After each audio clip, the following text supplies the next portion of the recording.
Alright, welcome back to the channel, everybody. I am Fish Around to Find Out, and today's video is going to be on the Wacky Rig.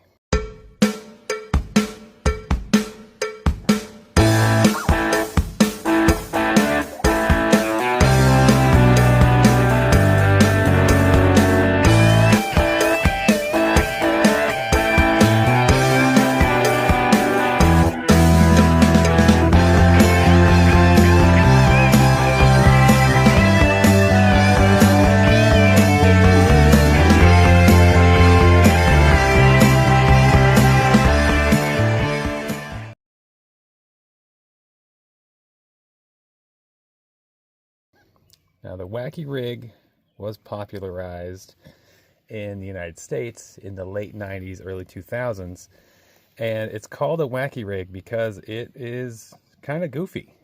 The first time somebody told me about the Wacky Rig, I was on Cabasicanti Lake in Maine, and I was fishing in my kayak, and somebody on shore yelled out, "Hook a stick bait through the middle." And I thought he was pulling my chain. I was like, I'm not ever going to try that. Because if you look at any type of bait ever, the idea is to make it look natural. Now, with a Texas rig like this, it's streamlined, but the weight at the front causes it to nosedive to the bottom. When you wacky rig something, it causes it to flutter to the bottom. It has two ends that wiggle, and it looks like something that's dying. So it's popularized with Senkos or stick baits, which is what I'm holding here, and you get a lot of options. You get slim stick baits, natural stick baits, micro stick baits, but you can also wacky rig anything. It just means you hooked it through the middle, basically. So you can hook a fluke through the middle, and it looks like a dying minnow. You can hook a lizard through the middle. So today I am only going to be using what you see here. I am going to be using smaller ones and full-size Senkos, and this goes to show you a couple of ways that you can rig it. If you hook it through the middle, that's fine, but when you set the hook, you are going to tear a lot of your baits in half. There's a tool, which I have over here, and this allows you to put an O-ring on the middle of your Senko, and you basically run your hook underneath that O-ring, which that's not the middle, but you get the idea. And when you run the hook underneath that O-ring, it preserves your bait a little bit longer. So today I'm fishing a very shallow, weedy lake, exactly what this is designed for, and I'm going to see if I can show you how wacky rigs work. One thing I forgot to touch on was the actual hook that I use for these. These are extra wide gap weedless hooks. This wire guard depresses when a fish bites it, so you have to give it a second for that. You'll feel a hit, and you have to make sure that the fish actually bites down to depress that. That way the hook can go into its mouth. But this is an instrumental part of the wacky rig.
that's how a wacky rig works.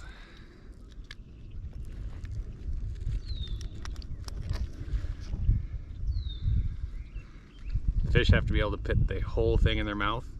The downside with the wacky rig is when you catch smaller fish, they're just grabbing the end of it. And so you get a lot of false hook sets. But if you catch something that's big enough to fit the whole thing in their mouth, it's gonna be a decent fish.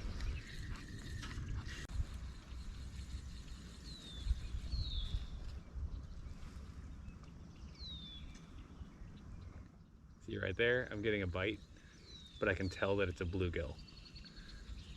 A bass will just hit it and hold on, and eventually your line will start going side to side, whereas a bluegill will just nibble at the ends. And sometimes, if it's a big enough bluegill, it can trick you, but I've been doing it long enough that I can tell this. Most of the time, I can tell the difference between a bass and a bluegill hit on a Senko.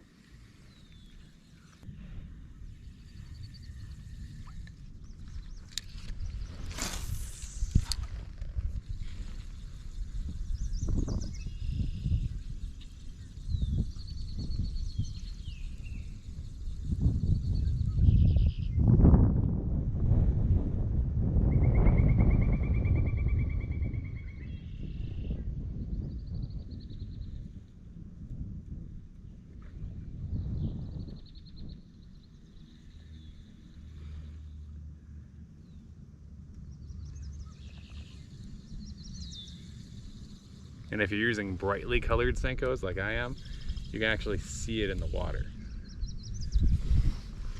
So this chartreuse stick bait, I can see it fairly well. So if I'm getting a bite and I can still see the entire Senko, it's probably not a bass.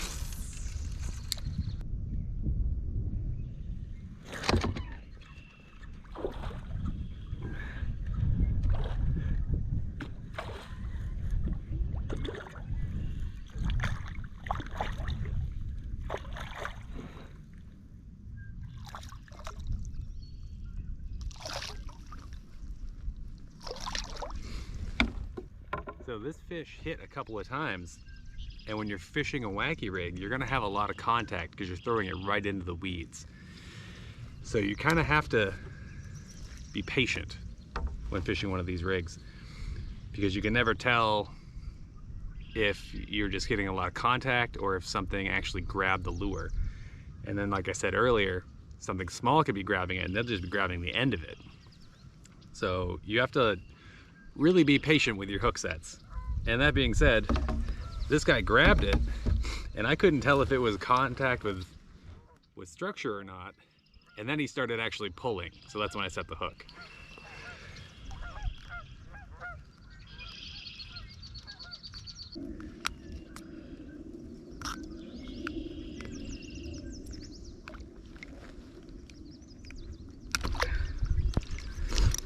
All right.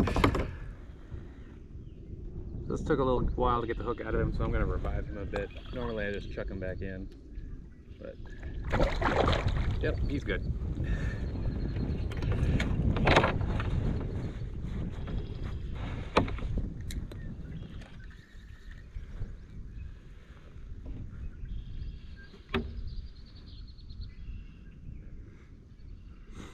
And that actually bent my hook, so I'm gonna swap my hook out.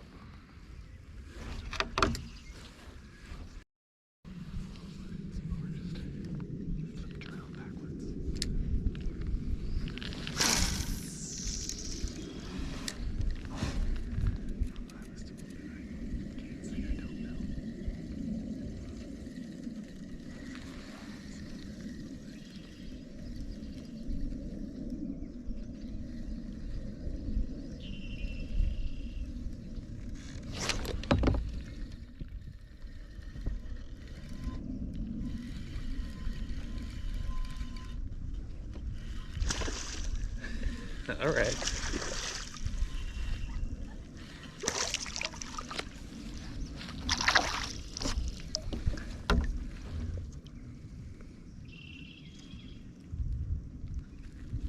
You can see the Senko there. and he's hooked just in the corner of the mouth.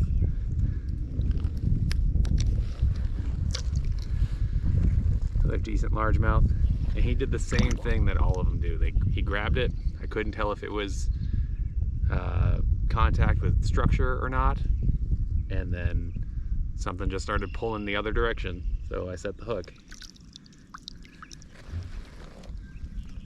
And there we go.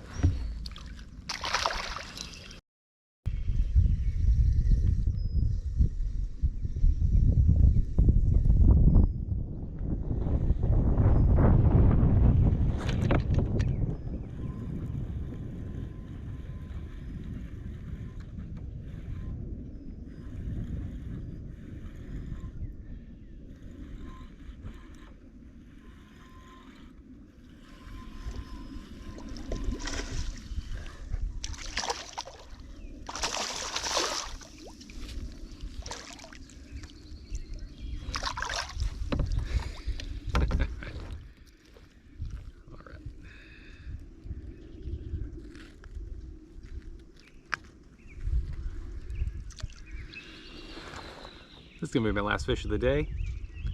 I think I've demonstrated how Senkos work and given a good intro to the basics on how to use a wacky rig.